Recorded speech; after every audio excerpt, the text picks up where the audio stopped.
Hello guys, இது உங்கள் friend Rihanna and இது நம்ம டே 6 ஒரு கன்சிஸ்டன்சி சேலஞ்ச். டே 5 கன்சிஸ்டன்சி சேலஞ்ச் ஆல்ரெடி முடிஞ்சிருச்சு. பட் அதோட vlog எதுவும் எடுக்கலை. ஏன்னா எப்போவும் தான் படிக்கிறது சேலஞ்ச் முடிக்கிறது தான், எதுவும் ஸ்பெஷலாக இல்லை. பட் நம்ம டே 6க்கு ஒரு ட்விஸ்ட் இருக்குங்க. நம்ம ஃப்ரெண்ட் நமக்கு ஒரு சேலஞ்ச் கொடுத்துருக்காரு. ஒரே நாளில் 18 லீட் கோட் ப்ராப்ளம்ஸ் சால்வ் பண்ணணுன்னு. நமக்கே தெரியும், ஒரு நாளுக்கு ஒரு லீட் கோட் ப்ராப்ளம் சால்வ் பண்ணுறதே ரொம்ப பெரிய விஷயம். இவர் 18 லீட் கோட் ப்ராப்ளம் கொடுத்துருக்காரு. ரொம்ப இன்ட்ரெஸ்டிங்காக இருந்துச்சு சேலஞ்ச். ஸோ அக்செப்டும் பண்ணிட்டேன். ட்ரை பண்ணலாமேன்னு ஆரம்பித்தேன். எப்படியோ காலையில் 7 மணி 8 மணி தான் எந்திரிச்சேன். அவ்வளோ மூடும் இல்லை ப்ராப்ளம் சால்விங்கில். பட் நம்ம ஃப்ரெண்ட் கொடுத்துட்டாரு, கண்டிப்பாக பண்ணி தானே ஆகணும். ஆரம்பித்தேன். ரொம்ப சிம்பிளான ப்ராப்ளமில் ஆரம்பித்தேன். LeetCode number 9 palindrome. அது எப்படியும் ஒரு 20 மினிட்ஸில் முடிச்சிட்டேன். 8:20 to 8:40 AM 20 மினிட்ஸில் அந்த சம் முடிச்சிட்டேன். அதுக்கப்புறமா ஒவ்வொன்றா போட கொஞ்சம் உங்களுக்கே தெரியும், கொஞ்சம் மூட் டிஃபர் ஆகுன்னு. ஸோ ஃப்ரெஷ் ஆகிட்டு எல்லாம் ஆரம்பித்தேன். Square root of x 69th LeetCode problem and power of 2, power of 3, power of 4 and இன்னொரு பாலண்ட்ரோம். இந்த டைம் எல்லாமே ஈஸியான சம்ஸ் தான் போட்டிருக்கேன். எதுவும் மீடியமும் இல்லை, ஹார்டும் இல்லை. ஏன்னா ஒரு சம் சால்வ் பண்ணுறதுக்கே நமக்கெல்லாம் ரொம்ப பெரிய விஷயம், அதுவும் இன்டர்மீடியட் லெவலில். அதனால தான் எல்லாமே ஈஸியான சம்ஸ் தான் சூஸ் பண்ணேன். நான் எதுவும் ஸ்கெடியூலும் போடலை. நான் ஸ்கெடியூல் போட்டால் மேபி அது கொலாப்ஸ் ஆனாலும் மேபி கொலாப்ஸ் ஆக சான்ஸ் இருக்குது. Took me a whole day to complete all these 18 problems, and where subtract and sum of digits, this lead code problem number 1281. நான் எல்லா ப்ராப்ளம்ஸும் டிஸ்கிரிப்ஷனில் போடுறேன், வேணால் பாருங்கள்.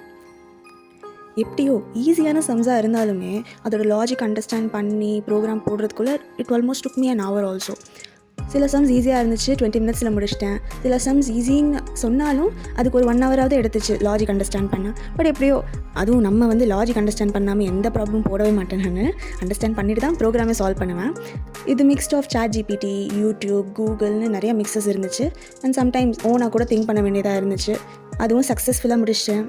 அண்ட் வேறு sums valid anagram, sum multiples, valid perfect square, add strings, happy number. இந்த sums எல்லாம் already நீங்கள் சால்வ் பண்ணிட்டீங்கன்னா கீழே டிஸ்கிரிப்ஷனில் கமெண்ட் பண்ணுங்கள்.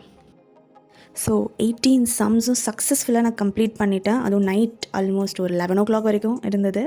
சக்ஸஸ்ஃபுல்லாக முடிச்சிட்டேன். காலையில் 8 o'clock ஆரம்பிச்சது, நைட் 11 o'clock முடிச்சிட்டேன். முடிச்சிருக்கலாம், மேபி ஒரு 5 hours கூட முடிச்சிருக்கலாம். பட் நடுவில் நிறைய வேலை இருந்ததுனால அதையும் பார்த்துக்கிட்டு கோடிங்கும் பண்ணதுனால ஒரு ஃபுல் டே எடுத்துச்சு. பட் மேபி நீங்கள் சொல்லலாம், என்ன ரெஹானா நீ எல்லாமே ஈஸியான சம்ஸ் மட்டும் சால்வ் பண்ணிவிட்டு எப்படி இது சக்ஸஸ்ஃபுல்லி கம்ப்ளீட்டடு நீ சொல்கிறேன்னு. இந்த டைம் தாங்க ஈஸியான சம்ஸை சால்வ் பண்ணியிருக்கேன். மேபி இன்னொரு வீடியோ மேபி அகெயின் சேலஞ்ச் பண்ணிங்கன்னா இன்னொரு வேறு வீடியோவில் மீடியம் அண்ட் ஹார்ட் ப்ராப்ளம்ஸும் சால்வ் பண்ணலாம். இது ஃபர்ஸ்ட் டைம் சேலஞ்ச் இல்லையா, அதனால தான் எல்லாமே ஈஸியான சம்ஸாகவே சால்வ் பண்ணிட்டேன். பை த வே, லீட் கோடில் ஒரு நாளுக்கு மேக்ஸிமம் 2 or 3 ப்ராப்ளம்ஸ் சால்வ் பண்ணலாம். ஒரே நாளில் எல்லா ப்ராப்ளம்ஸும் சால்வ் பண்ணுன்னா லைக் அது டம்ப் பண்ணுற மாதிரி இருக்கும் இல்லையா நம்ம அண்டர்ஸ்டாண்டிங்கு. ஸோ அதனால தான் இந்த டைம் எல்லாமே ஈஸியான ப்ராப்ளம்ஸாக சூஸ் பண்ணிட்டேன். அதுவும் அதை பண்ண மூடு வேணும்ல. ஒவ்வொரு சம்க்கும் ஒவ்வொரு மூடு இருக்கும். அதுவும் சில சம்க்கெல்லாம் புரியவே இல்லை, ப்ரோக்ராம் எப்படி போட்டுனே புரியலை. அப்புறம் கடைசியாக படிக்கும் போது சும்மா நானாக ஒரு வீடியோ எடுத்தேன். அதில் என் வாய்ஸ் இருக்கும், எந்த டைமிங்க்கு எடுத்தேன்னு. சும்மா லாஸ்ட்டாக அதை பாருங்கள்.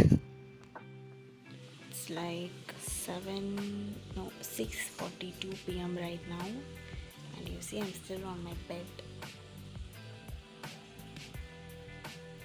still working out for 10 problems yet. To finishing this soon. Tata. Thank you guys for watching my video, and next time இன்னொரு ப்ராப்பரான vlog நான் போடுறேன். உங்களுக்கு வேறு ஏதாவது சேலஞ்ச் பண்ணணுன்னா கீழே கமெண்ட் பண்ணிவிடுங்க, கண்டிப்பாக பண்ணிடலாம். வீடியோ பிடிச்சிருந்தா ஒரு like and subscribe and share பண்ணிவிடுங்க.